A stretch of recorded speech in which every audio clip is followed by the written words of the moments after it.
Okay, today I am going to give you a quick little tutorial on putting together the kimono style gowns that we have started using at Utah Share. First of all, I've already cut out my pattern. Hopefully you were able to figure out how to get your pattern printed from the website and get your pieces cut out. Like I said on the instructions for printing, as long as, if your measurements are not exact and perfect, it's okay as long as the scale that you're off is equal for each piece. Otherwise, you'll wind up with pieces of your pattern that are not even and it'll just make it a mess. So after you get your pattern printed and cut out, I happened to have some floral paper. I just traced my patterns onto this floral paper and cut it out, and that way I can just fold them up really easily, keep them in my box of fabric, and they can be reused over and over and over. I don't have to worry about, paper just over time obviously starts to get kind of ratty. So if you have something that you can trace your pattern onto to make it easier to store, go ahead and do that. So I've already cut mine out. My fabric has been cut out, and typically I use a serger when I put these together, but I realized that not everybody has a serger, so we're just going to go with the sewing machine. I do not have a fancy Bernina sewing machine. It's just a simple little machine here that you don't have to have top of the line to put these together. They're really simple. You don't have to know a whole lot about sewing. The first thing that I did, I'm using a baby flannel on this. You can see that there's it's just a blue with a white polka dot pattern. You don't really want to get too much more wild than that with your pattern. And like the instructions online say, is solid is even better, because then we can match it with the various blankets that we have donated. Most fabrics are going to need to have a finished edge or they will start to fray. So I've done most of this. I'll do the last little edge so you can see, but I've just done a quick little zigzag. I don't know if this will focus or not well enough for you to see. I've just done a zigzag around the edge so that we don't have fraying on the fabric. So I'll go ahead and finish this last edge in a zigzag.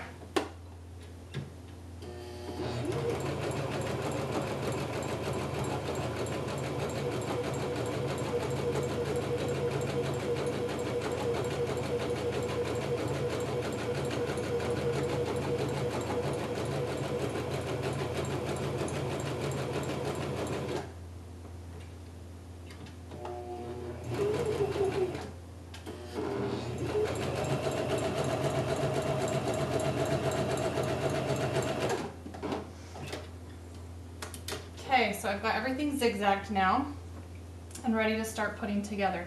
The first step in getting these put together is we need to hem the sleeves so that when we put all of the pieces together, that part is already hemmed.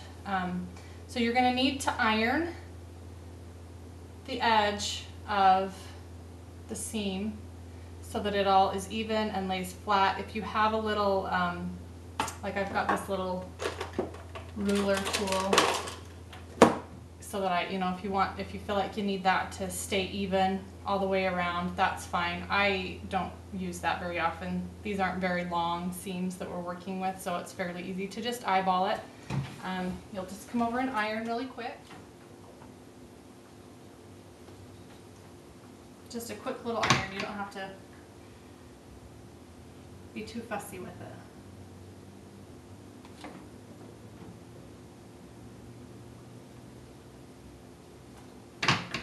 Okay, so once you've got that done, you can see it's not really a very big fold, just kind of a small fold.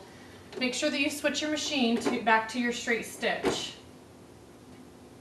If you don't, you'll be unpicking.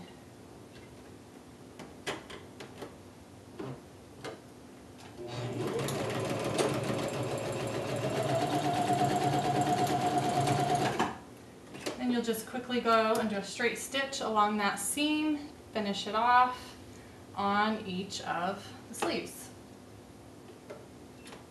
Okay, once you've got each of your sleeves hemmed, you're ready to start putting the front pieces with the back piece. I always like to clip my threads as I go. You can wait till the end if you want, but I just think it's easier to clip as you go. Keeps things a little cleaner and looking nice. So, okay, our next step is to start our sides. You're going to want some straight pins for this. When you're working to put the pieces together, you always want to make sure that you have right sides facing each other. I make this mistake every so often, and then you sit back and unpick for a while, so try to remember that. You're going to need to pin it together. Make sure that your edges are straight and lined up with each other. Same thing here on the arm sleeve. That can kind of give you an idea of making sure that you're in line. Now, one thing to keep in mind is on this particular pattern, let's see, I'm going to be going that direction. The front pieces are about 1/4 of an inch, I think, longer than the back piece. So you will have some overhang on this side. Don't be too concerned about, oh no, that's way too long, because I don't know why, but the pattern's designed that way. So pin it to make sure that you've got it all in place. And don't forget that you do not want to be sewing the armholes together. So if you need to stick a pin there to remind yourself not to keep going, go ahead and do that. Otherwise, go ahead and just sew that side together.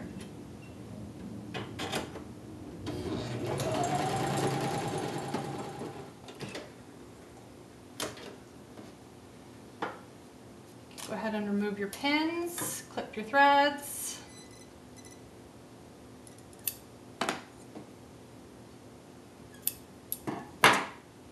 And there you've got one side done.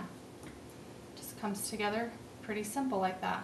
Okay, now it's time to do the second front piece. And in this particular piece, I'm going to do a ribbon closure so that I can show you how that's done. It is a little bit tricky. It's not hard, but I always have to think before I start because it takes a minute. On this size, this is the medium to large size. You're going to need to cut an 11-inch strip, 2 11-inch strips of ribbon, and this information's on the website with the instructions, but on this one you're going to measure from the front piece. Make sure you're measuring from the front, because remember, the front's a little bit longer than the back. Otherwise your measurement will be off if you go from the back piece. Measure 7.5 inches from that bottom piece, and then if you have a fabric pencil, you can just take that, make a little mark on your fabric so that you know where it's at. And then you're going to get your piece of ribbon. This ribbon that I have right now is shiny on both sides, so it doesn't make a difference which direction I put it in. But the last gown that I did had one side was shiny and one side was dull, and so obviously I want to make sure that the shiny side is up when I turn the gown right side out. So if you have a ribbon that's different on either side, after you get it pinned in, if you need the visual, turn the gown back right side out as best you can with the pins in it, and just make sure that when it lays down that the shiny side will be up. You're going to take that ribbon and you're going to slide it underneath this piece that you're going to be sewing and pull it out this side just a little bit. Line it up with your mark on your fabric, and I always leave a tail sticking out just a little bit so that I can kind of see where it's at. Make sure that it's straight, and you're going to pin that down so that it doesn't move. Make sure then tug on your ribbon a little bit, make sure that it's securely in there. And then we're going to go ahead and pin the rest of our piece and go ahead and run it through and do another straight stitch. Finish that off. Okay, on your ribbon edge you can just clip that. Use a little bit of fray check or clear fingernail polish on the end so that it doesn't fray. Mine's already starting to fray, so I need to do that. And then you can turn your gown right side out. At this point I just like to quickly press the gown and make sure that when you turn it inside out, you know, you're kind of fluffy, and so I like to press it, get it ready for the next step.